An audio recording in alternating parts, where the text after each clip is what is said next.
It's hard being a pussy trapped in a man's body. It's also hard dealing with the fact that my girlfriend's ex's dick is bigger than mine, mainly because it hurts during sex, and also because I don't have a girlfriend.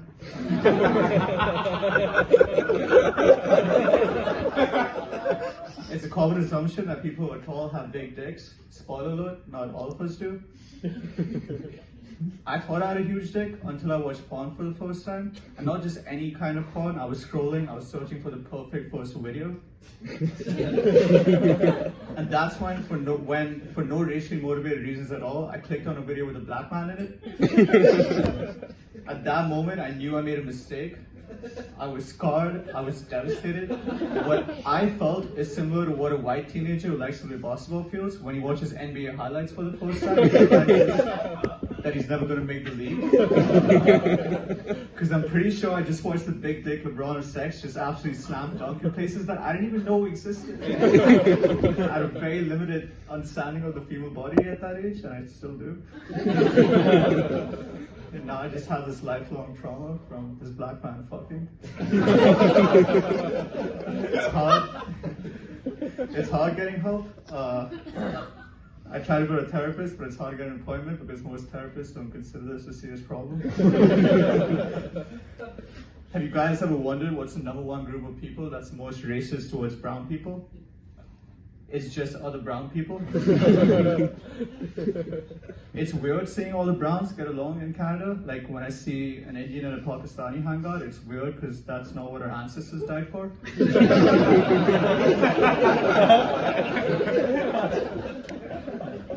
I don't know if you guys have seen this, but there's a group of browns that dance outside of Eden Center. I see videos of them like all the time. And when I clicked on one of these videos and I was going through the comments, what I saw in the comments was actually kind of sad. It was a bit disheartening. There was a lot of anti-brown, anti-Indian immigrant hate going around in the comments. So I scrolled all the way to the top comment. The top comment read, "Go back to your own country." And it felt weird having so many likes on my comment.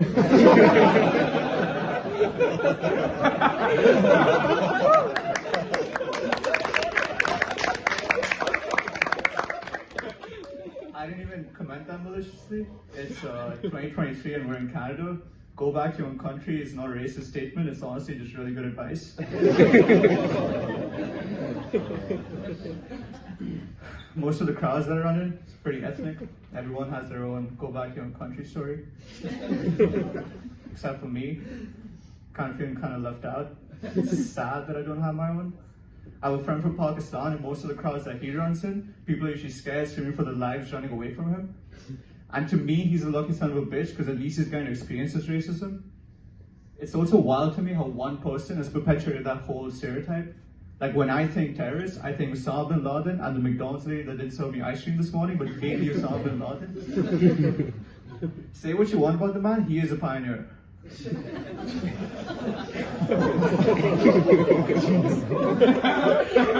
He's like the Kanye of terrorism. One of them didn't like Americans, the other didn't like Jews, and because of that, both their careers ended up bombing.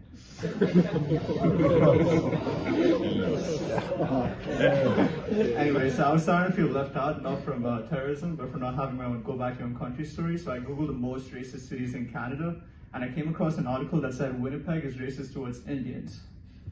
So now I was in Winnipeg.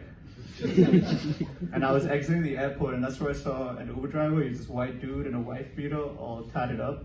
He was driving a pickup truck, and he was shouting at me to come to his pickup truck. I was like, boom, jackpot, this is it.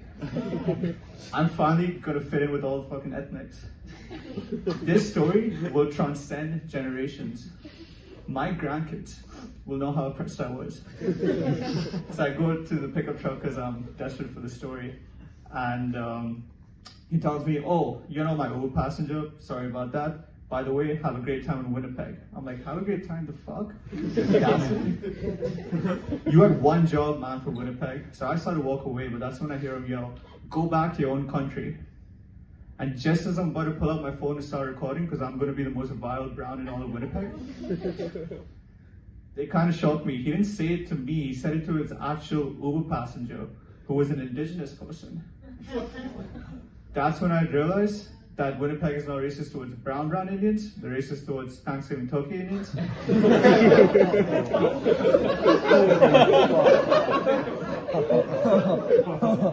Also, saying go back to your own country to an indigenous person in Canada doesn't really make sense. That's like me telling my girlfriend to go back to her ex. She was already with him the whole time. She also doesn't exist. My name is Maureen. It's hard seeing that.